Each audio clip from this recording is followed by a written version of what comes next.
And we're going to talk next with Dave calling from North Carolina. Dave, you are on the air with Bible Answers Live.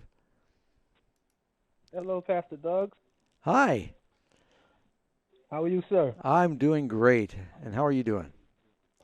I'm doing well, sir. First, I want to say praise to the Most High, and it's such an honor to get to talk to you. I've been watching you for some years now, and I find the Amazing Facts ministry very powerful. So, I thank God for those things.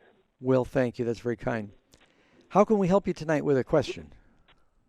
Yes, sir. I was wondering if you can give me a breakdown of First Corinthians chapter 15 and at verse 29. Verse 29. All right, let's go there real quick.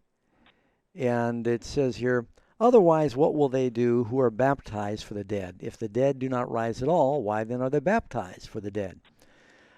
This is a verse that, well, first of all, let's use the process of elimination. Some people read this verse and they go, baptized for the dead? I thought that Which had me, yeah.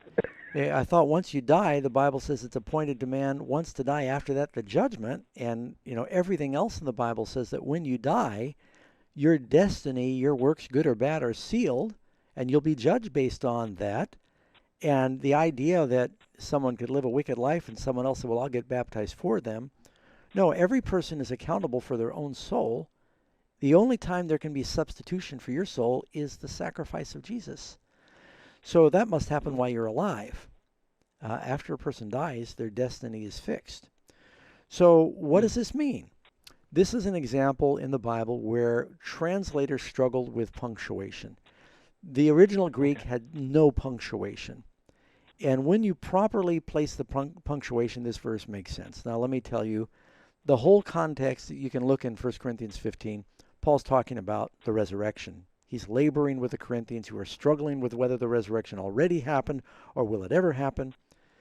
And Paul says, otherwise, what will they do who are baptized? Then it should say, comma. For the dead, comma, if the dead don't rise at all, comma, why are they baptized? For the dead? And so once you see, so what Paul is saying is, if you don't believe in the resurrection, then why are you getting baptized? Then after the word baptized, you should have a comma. It says, for the dead, comma, if they don't rise at all, why are they baptized? And then he asks a rhetorical, kind of a little bit of a sarcastic question. Are you getting baptized for the dead? Not saying you should do it. He's saying it would be absurd. So he said, if there's no resurrection, why even bother getting baptized?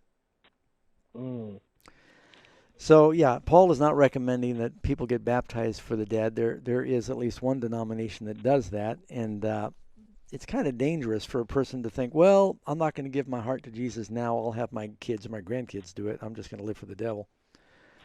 No, that's exactly what the devil would want people to think. Once a person dies, they're going to take their life record to the judgment with them, and nobody living can change their destiny. There is no purgatory. There's no limbo that you can pray or pay a person out of. Does that help a little? A lot, because I was like, okay, Paul, what are you talking about here? That's a common question. People read along, and if you use the typical punctuation, you go, what does that mean? So, hey, I thank you very much for your call, Dave. It's good to hear from you.